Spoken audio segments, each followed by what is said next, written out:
파산 신청하는 것이 나쁜 행동은 절대 아닙니다. 그런데 파산 신청하는 과정에서 거짓말을 하는 것은 나쁜 행동이에요.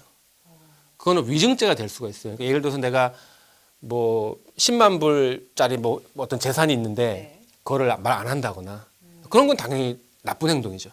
그거는 당연히 말씀하셔야 되고요. 예, 당연히 말씀하셔야 되고 한인 분들이라고 해서만 해당되는 이야기가 아니에요. 사업하시는 분들, 특히 현금을 많이 만지시는 사업체를 하시는 분들은 한국 사람이든 백인이든 똑같아요. 현금은 모이게 돼 있어요. 예. 그 현금은 어딘가 있는 경우가 많아요. 근데 뱅크럽시 신청하실 때 질문에 나와요. 아, 그래요? 혹시 은행에 없는 현금 있냐? 물어봅니다. 뱅크럽시 하다 보면 뭔가 수상적인 게 있을 수 있어요. 예를 들어서 자, 지난 10년 동안 뭐 돈 얼마 벌었냐? 그랬더니 뭐 우리가 5만 불씩 벌었습니다. 근데 씀씀이를 보니까 이거는 5만 불 버는 사람이 아닌 거예요. 이거는 막 10만 불, 20만 불 버는 사람처럼 쓴 거예요. 수입이 5만 불인데 집은 막 80만 불이에요. 그러면 뱅크럽시를 진행하는 과정에서 이거 집 어떻게 산 거지? 5만 불 버는 사람이 의심을 하지 않겠습니까? 그래서 뭐 이렇게 크지 않은 금액의 어떤 차이에 대해서는 막 일일이 따지는 않는데 누가 보더라도 좀 말도 안 되는 상황이 되면 분명히 물어봅니다. 이거 지금 어떻게 샀느냐. 그걸 거짓말 하시면 안 돼요. 왜냐면 만약에 내가 친구한테 빌렸다. 그럼 친구한테 물어봅니다. 빌려준 건 맞느냐? 그럼 너는 돈이 어디서 났느냐. 그래서 이게 계속 이루어지기 때문에 연방법에서 위증은 굉장히 위험한 거예요. 예, 위험한 게 아니고 심각한 범죄이기 때문에 당연히 파산을 고민하시는 분들은 제가 분명히 말씀을 드리고요. 파산 신청 자체는 잘못된 게 전혀 아니기 때문에 하시고 대신에 위증하시면 안 됩니다. 개인적으로 빚을 지은 것들도 있잖아요. 예, 그 파산을 하면 네.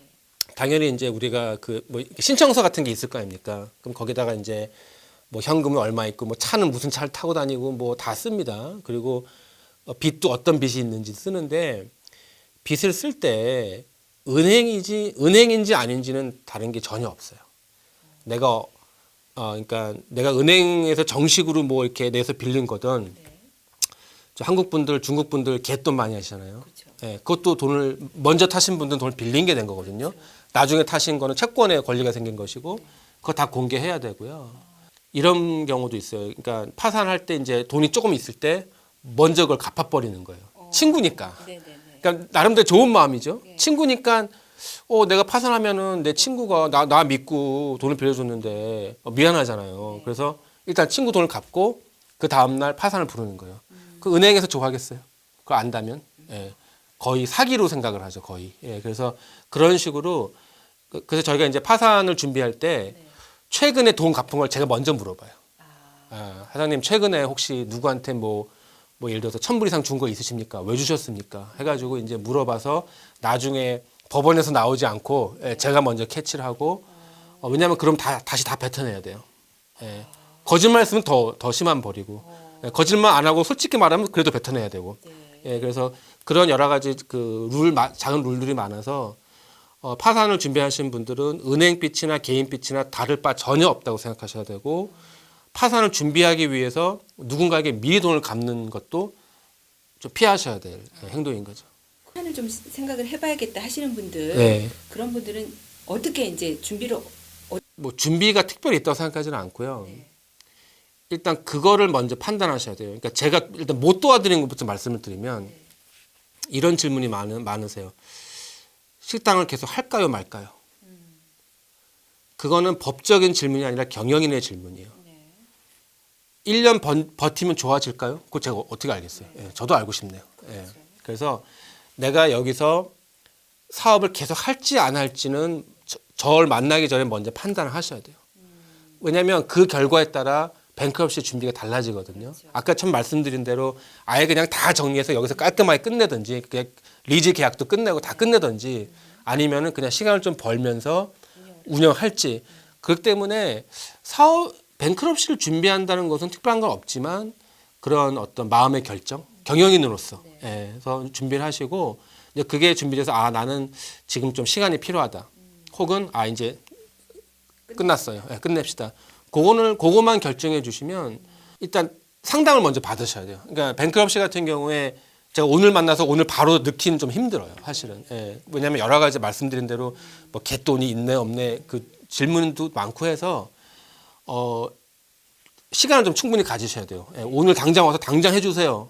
그렇게 하시면 좀 힘들고 그래서 미리 상담을 받으시는데 꼭 어떻게 보면 당연한 얘기인데 변호사하고 상담을 받으셔야 돼요. 그러니까 뱅크럽시 전문 변호사 되게 많고요. 예, 뭐 저보다 훌륭한 변호사님 훨씬 많으시고 또 한국 분이 아니시더라도 뱅크럽시 자체가 막 그 영어가 불편하시면 그냥 통역 같이 할 만한 사람만 같이 가도 충분히 상담이 이루어지기 때문에 변호사하고 상담을 받으세요. 특히 이제 뱅크럽시 같은 경우는 변호사가 아닌 사람들이 좀 조언할 때가 있어요. 특히 이제 뭐 크레딧 교정을 한다던가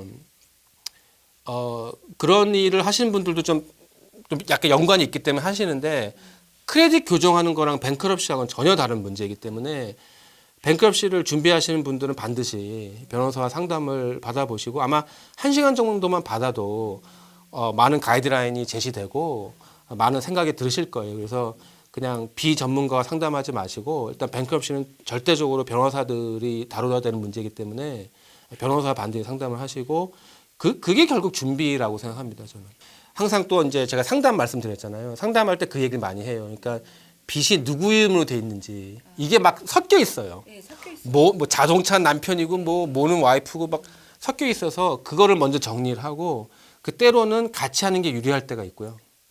때로는 혼자만 할 때가 유리할 때가 있어요. 그래서 그거는 케이스 바이 케이스이기 때문에 하시고 이제 변호사 상담할 때 그런 질문에 대한 답변하셔야 돼요. 그러니까 자동차는 누구 이름으로 돼 있고 뭐 몰개지는 누구 이름으로 돼 있고 뭐 사업 SBA는 뭐 누구 이름을 하고 있고 이게 너무 섞여 있기 때문에 그런 건 좀 정리가 돼야겠죠. 마지막으로 우리 청취자분들에게 네. 준비하고 계신 분들이 있으시다면 어떤 조언을 좀 해주시겠어요? 뱅크럽시를 부르는 것이 늘 최선의 답이라는 거는 절대로 아닙니다. 예, 당연히 뱅크럽시 하지 않고도 문제 해결을 할 수 있다면 더 좋은 것도 많이 있습니다. 예, 그래서 오늘 제가 드린 말씀에 약간 의도가 웬만하면 그냥 파산합시다 이런 의도는 절대로 아닙니다. 예, 절대로 아니고 단지 파산을 부르는 것이 굉장히 유리한 또 굉장히 효과적인 방법일 때가 많이 있기 때문에 나는 파산은 무조건 싫어라는 마음은 옳지 않다고 생각하시고요. 경영인이라면 조그만 식당이 됐던 세탁소가 됐던 큰 기업이 됐던 파산하는 것이 경제적으로 유리하다면 또 나쁜 것도 아니기 때문에 당연히 고려해 보시고요. 특히 제가 조금 전에 말씀드린 그 어떤 그 사업체 파산을 했을 때 구조조정을 하면 또 시간을 벌면서 또 좋은 또 결과를 기대할 수 있기 때문에 고려해 보시면 좋고 파산을 하는데 또 비용이 듭니다. 네. 예, 비용이 들죠. 예, 변호사가 그냥 일하진 않으니까요.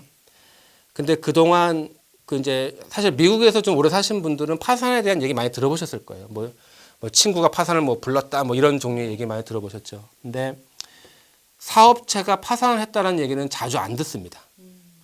왜냐하면 그게 힘들어요. 많이 힘들었어요. 그러니까 보통 사업하시는 분들 그 기업이 그러니까 사업체가 파산을 하면 변호사를 만나는데 보통 착수금이 10,000불 정도 대부분 10,000불 이하는 없고요. 제가 아는 변호사 중에 없고 그건 이제 착수금이고 결과적으로는 그보다 훨씬 더 많은 금액이 변호사 수임료가 들어왔어요.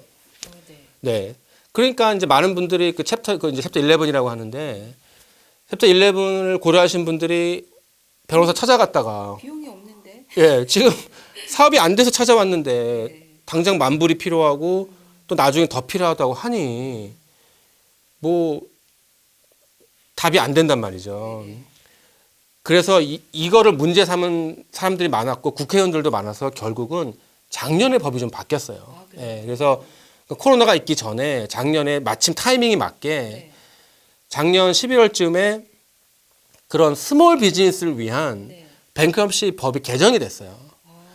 그럼 여기서 말하는 스몰 비즈니스가 뭐냐면 내가 이제 사업하면서 빌린 빚의 액수가 200만 불 정도 이하인 경우예요.